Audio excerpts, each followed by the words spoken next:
Asahan na maging mabilising biyahe kay party ng Tarlac, kapamilataning Luisita Esitex Interchange Expansion Project. Pakiwaluan tayong detalye king report ng Patricia Mamahon.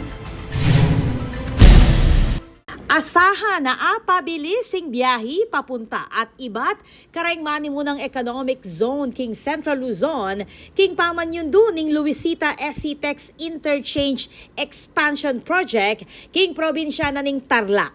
Ing proyekto, ing piyabe-yabeng inisyatibo ning Bases Conversion and Development Authority o BCDA, Department of Public Works and Highways o DPWH at NLEX Corporation. Kabilang keting pamamuklat ning northbound carriageway ning Subic-Clark-Tarlac Expressway o SCTEX ating bayong entry at exit points bilang karagdagang ruta king kasalukuyan na southbound access.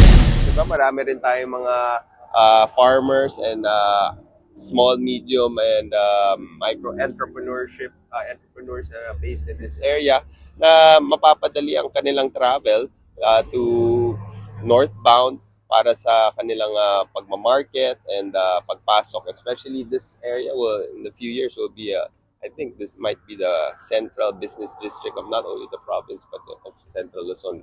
You know, Luisita is the center of Central Luzon. So it doesn't get any more strategic than that. Pero sa daldeng linawi at ininspeksyon din na BCDA President Joshua Bingkang, Tarlac Governor Christian Tel Yap, Vice Governor Lita Aquino at BCDA Vice President Engineer Randy Villacrucis ing progreso ning proyekto at pisabian ring tutuking takbang para king progreso ning lugar.